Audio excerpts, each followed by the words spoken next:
হরে কৃষ্ণ। প্রিয় কৃষ্ণ ভক্তবৃন্দ, আশা করি ঈশ্বরের কৃপায় আপনারা সকলেই ভালো আছেন। আজ আমি আপনাদের মাঝে উপস্থিত হয়েছি আরও নতুন একটি শিক্ষণীয় কাহিনী আপনাদের শ্রবণ করানোর উদ্দেশ্যে। তো আসুন শ্রবণ করা যাক। রাধে রাধে।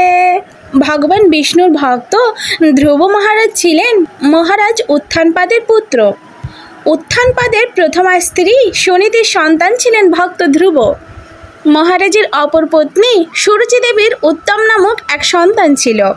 ধ্রুব মহারাজের যখন 5 বছর বয়স, তখন একদা তিনি পিতার কোলে উপবেশন করে পিতার স্নেহ, আদর, ভালোবাসা পাচ্ছিলেন।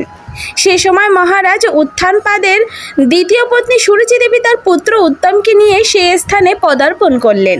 সতীনের সন্তানকে মহারাজের কোলে বসে থাকতে দেখে সুরুচি অতিশয় ক্রোধ করলেন। তিনি ধ্রুবকে জোর করে মহারাজের কোল থেকে নামিয়ে নিজ পুত্র উত্তমকে মহারাজের কোলে বসালেন।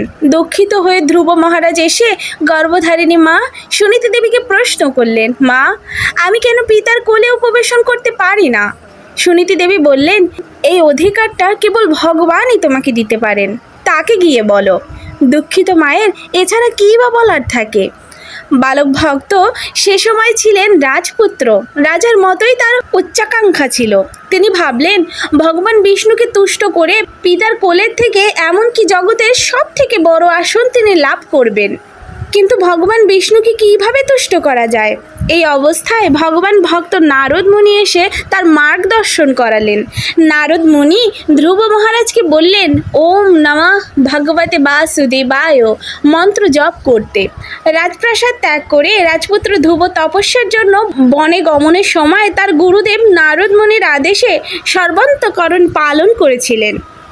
ধ্রুব মহারাজ মধুবনে পৌঁছে যমুনা নদীতে স্নান করেছিলেন এবং গভীর মনোযোগ সহকারে সেই রাত্রে উপবেশন করেছিলেন।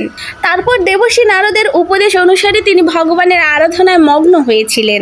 6 মাস কঠোর তপস্যা করার পর ভগবান শ্রী বিষ্ণু ভক্তকে দর্শন দিলেন। শ্রী ভগবান তখন স্বীয় হস্তে শঙ্খের পবিত্র বাড়িধারা দিয়ে ভক্ত ধ্রুবের মস্তকে সেচন করলেন। ভক্ত ধ্রুব সব থেকে উচ্চ আসনের সাকাম বাসনা নিয়ে তপস্যা আরম্ভ করেছিলেন, কিন্তু ভগবানের আরাধনায় তার মন থেকে সাকাম ভাবনা চিন্তা দূরীভূত হয়েছিল।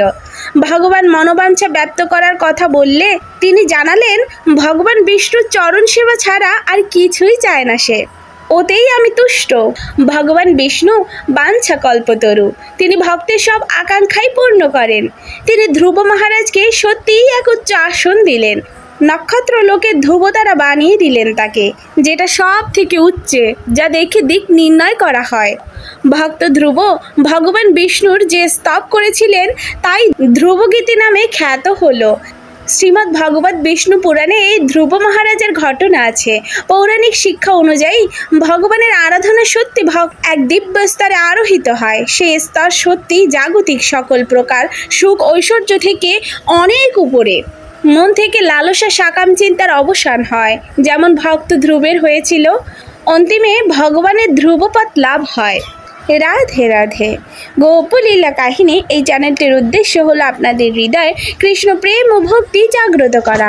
আমাদের যে কোনো রকম ভুল ত্রুটি ক্ষমা সুন্দর দৃষ্টিতে দেখবেন এবং এরকম আরও নিত্য নতুন কাহিনী শ্রবণ করার উদ্দেশ্যে আমাদের চ্যানেলটিকে সাবস্ক্রাইব করে আমাদের পাশে থাকবেন। রাধে রাধে।